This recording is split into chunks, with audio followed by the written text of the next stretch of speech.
Hey, thanks for tuning in today. I think it's the first time I have interviewed someone for my YouTube channel apart from my own partner. So I'm really excited about today's video. The guys I interviewed for this video have a startup, which I'm going to introduce you a little later in this video. It's quite cool, especially for people who move to Sweden. And it's also the reason I came up with the whole idea of this video. So in today's video, I want to give you a glimpse of what it is like to start a business in Sweden, what the educational system in Sweden has to offer, and how cool the university KTH is, the Royal Institute for Technology, or in Swedish, Kungliga Tekniska Högskolan. Seriously, I wish I could study again. It was so cool walking around the university, looking at the students. I was quite jealous for them to be able to study there. But it also reminded me of my own university time back in Vienna, Austria, where I studied theater, film and media. But without further ado, let's get started.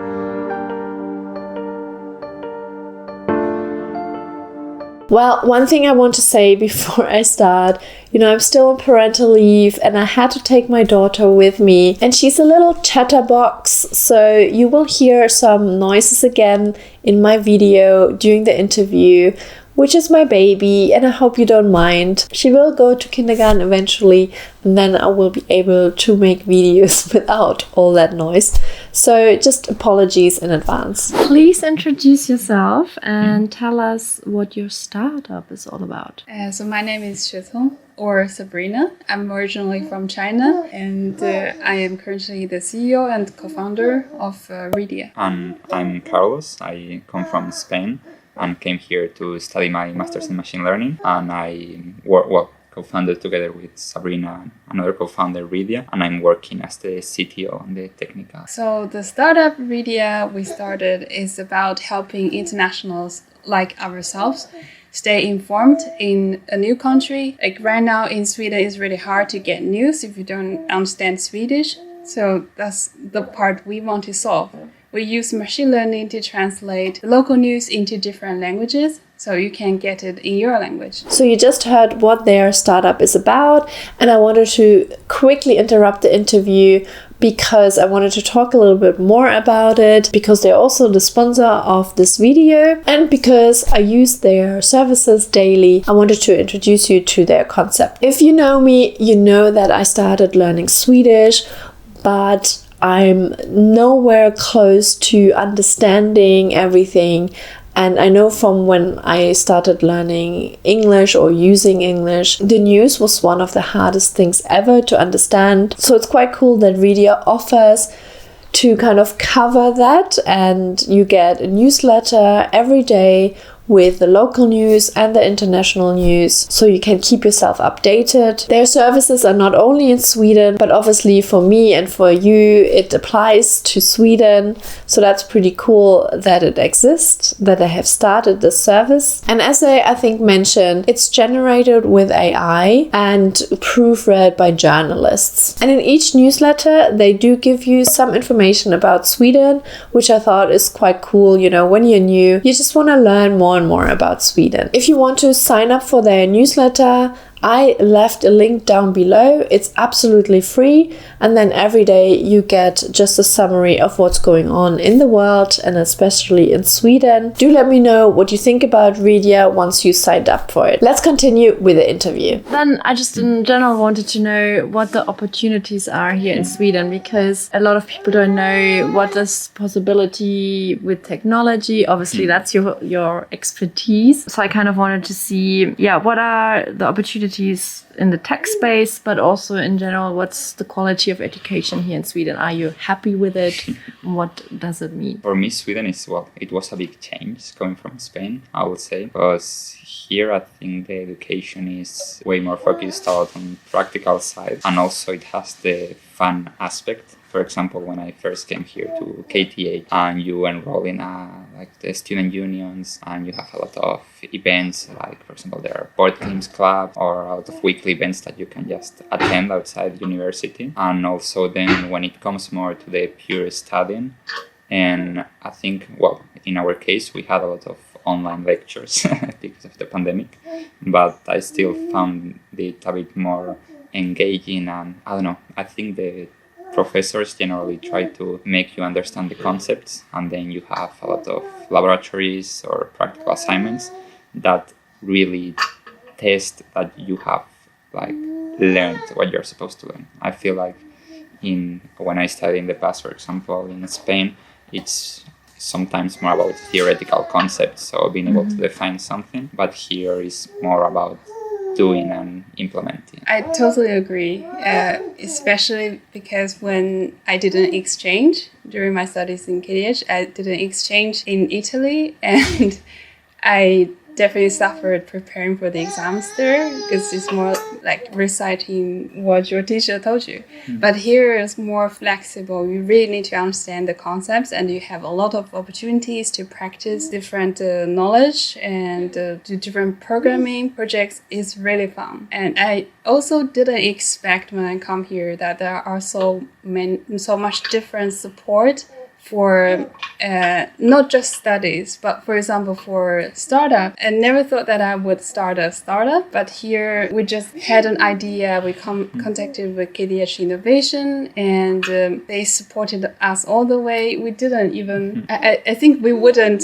continue until today if they didn't support us. I think it's, well, in our case, we just had a wild idea. There is an innovation program, and we said, let's apply. And in the end, they put us in contact with a business coach, which in the end helps us change completely our idea because we were both very technical people, didn't have much of a clue of how, like, what you should think about when you want to start a business. So I think it's a very good combination, like together when you are in a mainly technical university, but then you have that support to help you explore all the other concepts.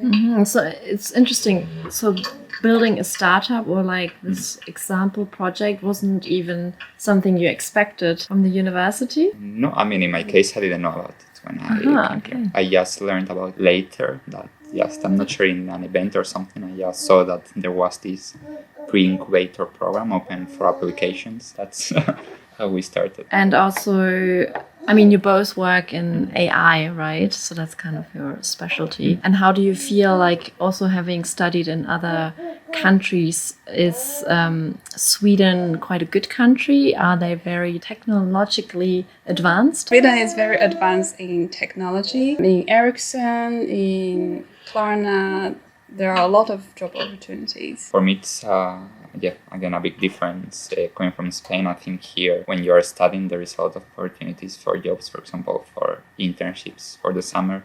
I think we both managed to get an internship between our first and second year to work in AI during the summer. And then I think also education in Sweden, as it's a bit more flexible, it's really possible to work alongside your studies or try to do some side projects, because also you can sort of choose how much time do you want to put in. Or when you are studying courses, maybe if there is some course that you are not interested in so much, you can go for the minimum grade if you want to, and then you will have to do way less in every assignment, so you have more time for other things.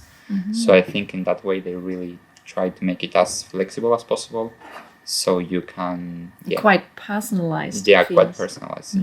That's another point that I think for me it's one of the things that brought me to Sweden, that it's the master we are doing, for example, in KTH. When I looked around Europe, is one that I thought had the most like range of subjects. Basically, the first semester you do a set that you have to, by requirement, to complete, but then afterwards you choose everything, and you can personalize your master as you want, basically. I was going to add another point. The studies here is very flexible, also in terms of when you plan to finish your study. So say if you start a startup here, or you find a job that you really like, you want to work on another project for a while, you can just apply to finish your studies later. We kind of talked a little bit about it already, what it is like to study here, how flexible it is. You live just outside here, so not far. Is it like a student accommodation? Yes. Yes. I mean, with accommodation for students in Sweden, it can depend a lot where you come from. because usually most universities, if you are from outside Europe and you have to pay a tuition fee, then the university will give you an accommodation for sure. But if you come from Europe, then it's not secure. So for example, in my case, when I started the master, as I come from Spain, I tried to look a bit for my own accommodation, which is very hard in Stockholm. I was lucky that KTH ended up offering me an accommodation. So then I was set for the first year. And then it's true that after you spend here a few months, there is a student housing queue that's called SSSB, that then once you have some credit days, you can bet on new apartments, and it's easy to get a place. But at first, if you don't get support from the university, it's quite challenging. Here, everyone mostly lives in corridor rooms. So it's basically you have your own small room with a bathroom, and then you have a shared kitchen with maybe 9-11 people.